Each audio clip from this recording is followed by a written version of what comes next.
کریم صلی اللہ علیہ وسلم نے فرمایا نظر الی وجہ علی عبادہ، فرمایا حضور علیہ السلام نے کہ علی کا چہرہ دیکھنا عبادت ہے۔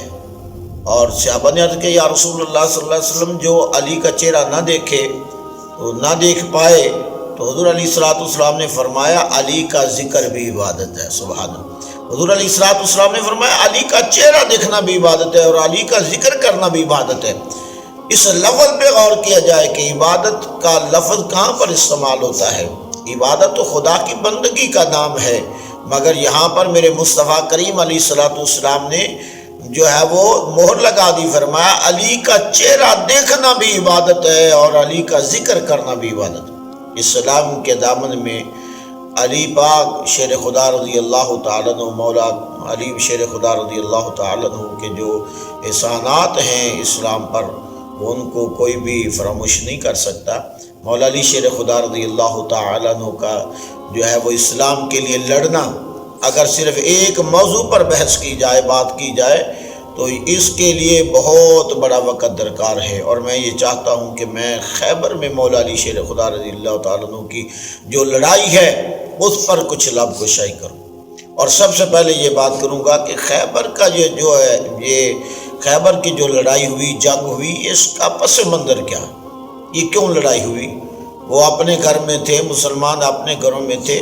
آج کل لوگ کہتے ہیں جی اسلام امن کا درس دیتا ہے۔ اسلام بے شک امن کا درس دیتا ہے، مگر اس وقت اسلام امن کا درس نہیں دیتا جب آپ کے گھروں میں لوگ آ کر تنگ کریں، آپ کے راستے روکیں، آپ کی بہن بیٹیوں کی جو ہے وہ عزتوں کو اچھالیں، پھر اسلام امن کا درس نہیں، پھر اسلام غیرت کا درس دیتا ہے۔ جو ہے علاقے کے عرب کے جو یہودی تھے وہ مسلمانوں کے بہت خلاف تھے، مسلمانوں کا وجود بھی ان سے برداشت نہیں ہو رہا تھا، اور پورے عرب کے کفار و مشرکین ایک طرف، قلعہ خیبر کے جو تھے کفار و یہودی اور جو دوسرے تھے یہ ایک طرف تھے۔ یہ مسلمانوں کو تو بالکل دیکھنا پسند ہی نہیں کرتے تھے، اور یہاں سے بہت بڑے فتنے جو تھے وہ جنم لیتے اور مسلمانوں کے خلاف جو ہے وہ عمل میں آتے۔ میرے نبی علیہ السلام نے اپنے تقریباً 1560 یا اس سے کچھ کم و بیش صحابہ کو ایک لشکر کو تشکیل دیا۔ اللہ کے نبی صلی اللہ علیہ وسلم نے فرمایا کہ چلو بھائی خیبر والوں کی اصلاح کرتے ہیں، اگر تو وہ باز آ گئے تو ٹھیک ہے، وگرنہ پھر ان کے ساتھ جنگ کریں گے۔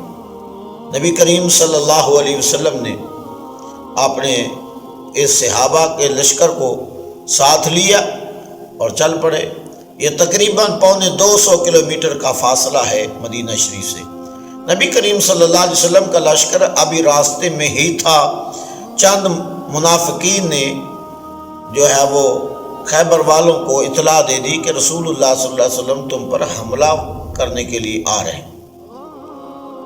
خیبر کے جو سپاہی تھے، محافظین تھے، وہ دیواروں پر کھڑے ہو گئے۔ جیسے ہی وہاں پر مسلمان پہنچے تو انہوں نے مسلمانوں کی بہت زیادہ جو ہے وہ طعن و تشنیع جو ہے وہ سلسلہ شروع کر دیا، اور مسلمانوں پر عجیب و غریب قسم کے جملے کسنے لگے کہ مسلمانوں خود مرنے کے لیے آ گئے ہو، تمہیں جان سے کوئی پیار نہیں، بہتر تو ہے کہ چلے جاؤ واپس، وگرنہ تمہاری یہاں لاشیں اٹھانے والا کوئی نہیں ہوگا۔ اور بڑے بڑے متکبرانہ جملے انہوں نے بولے۔ رسول اللہ صلی اللہ علیہ وسلم نے فرمایا کہ ہم تو تمہاری اصلاح کے لیے آئے ہیں، سب سے پہلے تو یہ ہے کہ اپنی اصلاح کی کوشش کرو، اگر یہ نہ ہو سکا تو پھر 40 دن کے اندر ہم تمہارا قلعہ فتح کر لیں گے۔ یہاں کے دو بہت بڑے نام ہیں، ایک مرحب اور دوسرا اس کا بھائی حارث تھا۔ یہ پورے قلعے کی جو تھی وہ ان کے پاس سرداری تھی، لوگ ان کو خدا کی طرح سمجھتے تھے اور ان کی بات کو حرف آخر سمجھتے تھے، اور انہی پر پورا بھروسہ و توکل کرتے تھے۔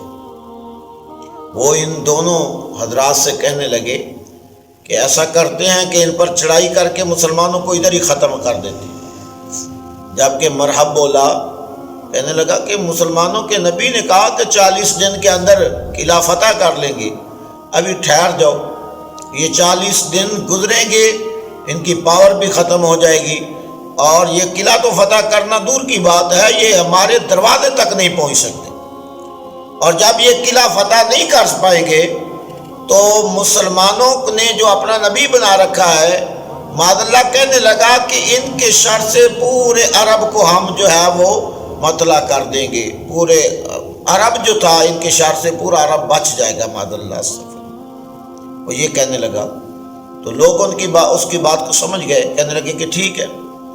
جیسے جیسے وقت گزر رہا تھا کچھ مسلمانوں کے حوصلے پست ہو رہے تھے کہ ہمارے پاس تو اناج ختم ہو رہا ہے۔ 39 دن گزر گئے اور چند مسلمان تو بہت گھبرا اٹھے کہ اب تو ہمارے پاس اناج بھی ختم ہو گیا، کھانے پینے کی اشیاء ختم ہو گئی۔ رسول اللہ صلی اللہ علیہ وسلم نے جب 39 دن گزر گئے تو حضور علیہ السلام نے صبح 40ویں دن کا جب سورج طلوع ہوا تو رسول اللہ صلی اللہ علیہ وسلم نے علی کو بلایا، مگر اس سے قبل ایک رات حضور علیہ السلام نے 39ویں دن یہ ارشاد فرمایا کل میں اس کے ہاتھ میں جھنڈا دوں گا جو اللہ سے پیار کرتا ہے اور اللہ اس سے پیار کرتا ہے، جو رسول اللہ سے پیار کرتا ہے اور رسول اللہ اس سے پیار کرتے ہیں، اور اس کے ہاتھ میں اللہ نے فتح رکھی ہے۔ جب وہ میدان جہاد میں جائے گا، قلعے کو فتح کرنے جائے گا، اس کے دائیں جانب جبریل ہوں گے، بائیں جانب میکائیل ہوں گے، اور اس کی جو ہے وہ مدد کے لیے۔ تو یہ بات جب صحابہ نے سنی تو اب کس کا نہیں دل چاہتا تھا۔ مومن تو میدان جہاد میں وہ اس قدر اس کا ایمان بڑھتا ہے کہ جیسے کسی جو خشک پودے کو پانی مل جائے تو وہ تر و تازہ ہو جاتا ہے۔ خدا کی قسم ہر ایک مومن کا یہی جذبہ تھا کہ کاش صبح جھنڈا میرے ہاتھ میں تھما دیا جائے۔ سیدنا فاروق اعظم رضی اللہ تعالیٰ عنہ فرماتے ہیں کہ اس رات اس قدر میرا جذبہ عروج پر تھا، میں ساری رات نہیں سو سکا، بس یہی حسرت تھی کہ کاش صبح رسول اللہ صلی اللہ علیہ وسلم میرے ہاتھ میں جھنڈا دے دیں۔ مگر کیا ہوا کہ جب رسول اللہ صلی اللہ علیہ وسلم صبح ہوئی تو حضور علیہ السلام نے نماز سے فارغ ہو کر جب صحابہ بیٹھے تو حضور نے فرمایا آئین علی ابن ابی طالب، علی کہاں ہے؟ تو صحابہ بولے یا رسول اللہ صلی اللہ علیہ وسلم علی تو خیمے میں ہے۔ فرمایا علی کو بلاؤ۔ کہا یا رسول اللہ صلی اللہ علیہ وسلم وہ آشوب چشم میں مبتلا ہے، آنکھوں کی بیماری میں مبتلا ہے۔ میرے نبی علیہ السلام نے فرمایا بلا کر لاؤ علی کو۔ جب علی پاک شیر خدا رضی اللہ تعالیٰ عنہ حاضر ہوئے تو علی کی آنکھیں سرخ ہو چکی تھیں اور بے حساب قطرات جو تھے وہ پانی کے جاری ہو رہے تھے۔ میرے نبی علیہ السلام نے لعاب دہن علی کی آنکھوں پر لگایا تو ایک لمحہ بھی نہ گزرا کہ مولا علی شیر خدا رضی اللہ تعالیٰ عنہ کی آنکھیں جو ہیں وہ روشن ہو گئی، علیہ السلام کی آنکھیں بالکل تندرست ہو گئی۔ رسول اللہ صلی اللہ علیہ وسلم نے فرمایا علی فتح تمہارا انتظار کر رہی ہے۔ اللہ اکبر۔ مولا علی کو حضور نے فرمایا کہ فتح تمہارا انتظار کر رہی ہے۔ علی شیر خدا رضی اللہ تعالیٰ عنہ بپھرے ہوئے شیر کی طرح ایک یقین کامل کے ساتھ نکلے، اور مولا علی شیر خدا رضی اللہ تعالیٰ عنہ فرماتے ہیں جب فتح کی بشارت مصطفیٰ کریم علیہ السلام نے دے دی، خدا کی قسم اس سے بڑھ کر کبھی میں میدان جہاد میں جذبے سے نہیں نکلا تھا، کیونکہ آج وہ لمحات تھے کہ رسول اللہ صلی اللہ علیہ وسلم نے فرمایا کہ میں آج جھنڈا اس کے ہاتھ میں دے رہا ہوں جس سے اللہ اور اللہ کا رسول پیار فرماتا ہے اور جو اللہ اور اللہ کے رسول سے پیار کرتا ہے، اور اس کے ہاتھ میں اللہ نے فتح رکھی ہے۔ فتح کی بشارت بھی مل چکی تھی، اللہ اور اللہ کے رسول کی محبت کا انعام بھی مل چکا تھا۔ مولا علی شیر خدا رضی اللہ تعالیٰ عنہ فرماتے ہیں آج جذبات کچھ اور تھے۔ علی شیر خدا رضی اللہ تعالیٰ عنہ تشریف لائے، آ کر میرے مولا علی نے آ کر پکارا، فرمایا سب سے پہلے امام حجت واس سے فرمایا کہ آ جاؤ دامن اسلام سے وابستہ ہو جاؤ، وگرنہ آج پھر علی کے قہر سے تمہیں کوئی نہیں بچائے۔ یہ کیا فرمانا تھا کہ یہود و نصارہ میں تو ہلچل مچ گئی، قلعہ کے کفار میں تو ایک عجیب سی نفرت اور غصے کی لہر دوڑ گئی۔ خیبر کے دروازے پر دروازہ بند اور باہر حارث نکلا اور دھاڑا مارتا ہوا. حارث مرحب کا بھائی تھا اور یہ بھی دنیا کفر میں اس کا ایک اپنا نام تھا. بڑے وزنی آلات و جنگ کے ساتھ نکلا. مولا علی شیر خدا رضی اللہ تعالیٰ نے دیر نہ فرمائی، بس اس کو واصل جنم کیا. لوگوں نے مرحب کو بتایا کہ تیرا بھائی تو مر چکا ہے، قتل ہو چکا ہے. اب مرحب دھاڑتا ہوا باہر نکلا، کہنے لگا تم جانتے نہیں میرا نام مرحب ہے، اور مرحب کا تعارف یہی ہے کہ وہ 1000 جنگجو کے ساتھ اکیلا مقابلہ کرنے کی طاقت رکھتا ہے. عام چیز نہیں تھی مرحب. 2 من وزنی تو اس نے خالی جو تھی وہ اس نے زرہ پہن رکھی تھی، 2 من وزنی، اور جو 2 تلواروں کے ساتھ نکلا آ کر دھاڑے مارنے لگا. کہنے لگا او بچے تمہیں پتہ نہیں میرا نام مرحب ہے؟ آج خیبر کی زمین جان لے کہ مرحب نکلا ہے اور دنیا ہستی سے مسلمانوں کا نام معاذ اللہ مٹا ڈالے گا. اس قدر اس کے تکبرانہ جملے تھے. جب اپنا تعارف کرا چکا کہنے لگا میری ماں نے میرا نام مرحب رکھا ہے. جب مولا علی شیر خدا کی باری آئی تو آج حضرت علی نے یہ نہیں فرمایا میرا نام علی ہے، بلکہ فرمایا مرحب سن لے میری ماں نے میرا نام حیدر رکھا ہے. اور حیدر کا معنی بپھرا ہوا شیر.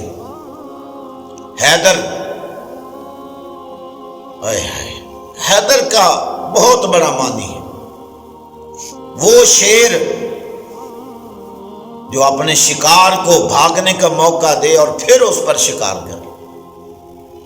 وہ جو اپنے مد مقابل کو پوری للکار کے ساتھ جگائے کہ بھائی مقابلے میں آ، تو نے میرے ساتھ مقابلہ کرنا ہے. سوئے پر شیر سوار وہ شکار نہیں کرتا، سوئے ہوئے شکار کو شکار نہیں کرتا، بیٹھے ہوئے شکار کو شکار نہیں کرتا، بلکہ شکار کو دوڑنے کا، بھاگنے کا، لڑنے کا، تیاری کا پورا موقع دیتا ہے. اور ایک اس کی روایت یہ بھی آتی ہے کہ مرحب نے ایک خواب میں دیکھا تھا کہ ایک شیر ایسا بپھرا ہوا شیر ہے جو اس پر حملہ کرتا اور اس کو چیر پھاڑ دیتا ہے. مولا علی نے فرمایا زیادہ پوچھتے ہو تو سنو، جس حیدر سے، جس شیر سے تم ڈرے ہوئے ہو اور تیری خواب میں وہ آتا ہے اور تمہیں چیر پھاڑ کر رکھ دیتا ہے، وہ شیر اللہ کا شیر، وہ حیدر میں ہی ہوں. یہ بات سننا تھی کہ مرحب کے پاؤں کانپنے لگے، مگر چونکہ کفر کی دنیا کا بادشاہ تھا اور پیچھے سے بھی یہی صدائیں آ رہی تھیں، مرحب اس کو کاٹ ڈالو، مرحب اس کو کاٹ ڈالو، مرحب اس کو کاٹ ڈالو. شیطانی طاقت جو تھی وہ اس کو پیچھے نہیں ہٹنے دے رہی تھی اور راہ خدا پر نہیں آنے دے رہی تھی. اور وہ اسی طرح انہی کی صداؤں کے ساتھ اور شیطانی قوت کے ساتھ آگے بڑھا. کہنے لگا بچے میں تجھے کاٹ دوں گا. مولا علی شیر خدا رضی اللہ تعالیٰ نے فرمایا میں نے تمہیں تعارف کروایا، پھر بھی تیری قسمت میں ہدایت نہیں ہے تو آؤ آگے بڑھو، حملہ کرو. اس نے حملہ کیا، 1 بار نہیں کیا، 2 بار نہیں کیا، 3 بار اس نے حملہ کیا. 3 بار اس نے وار کیا تو مولا علی نے بڑے آرام سے اس کے وار کو ڈھال سے روکا. مگر جب مولا علی شیر خدا کرم اللہ وجہ الکریم نے اپنا وار کیا تو خدا کی قسم یہ وار تھا، یہ قہر خداوندی تھی. آپ نے تلوار کا وار کیا تو اس کی ڈھال کو کاٹا، پھر یہ تلوار سر کو چیرتی ہوئی، گردن کو چیرتی ہوئی، سینے کو چیرتی ہوئی، جو پاؤں تک زمین تک جا پہنچی اور ایک ہی آن میں مرحب کا ایک حصہ وجود کا ادھر جا گرا اور دوسرا حصہ وجود کا ادھر جا گرا. اللہ اکبر کبیرہ۔ مسلمانوں نے جب یہ منظر دیکھا تو نعرے تکبیر کی صدائیں گونجنے لگیں۔ میرے کریم آقا علیہ الصلوۃ والسلام کے غلاموں، مولا علی شیر خدا رضی اللہ تعالیٰ عنہ، آپ اس شان کے ساتھ آگے بڑھے۔ آپ نے دروازہ خیبر کو ہاتھ ڈالا جو مشہور ہے، 40 گز لمبا، 40 گز چوڑا تھا اور 40 من وزنی تھا، یا اس سے بھی کم و بیش ہو سکتا ہے، زیادہ بھی ہو سکتا ہے۔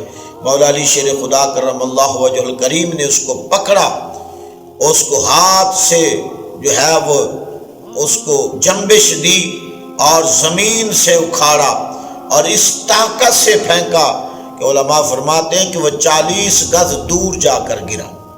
اللہ اکبر کبیرہ۔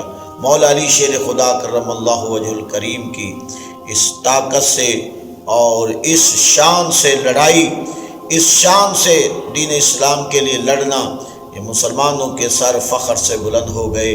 میرے کریم آقا علیہ الصلوۃ والسلام نے فرمایا تھا، فرمایا میں کل اس کے ہاتھ میں جھنڈا دوں گا، اس کے ہاتھ میں کمان دوں گا، اس کے ہاتھ میں علم تھماؤں گا، جو اللہ اور اللہ کے رسول سے پیار کرتا ہے اور جس سے اللہ اور اللہ کے رسول پیار فرماتے ہیں اور جس کے ہاتھ میں اللہ نے فتح رکھی ہے۔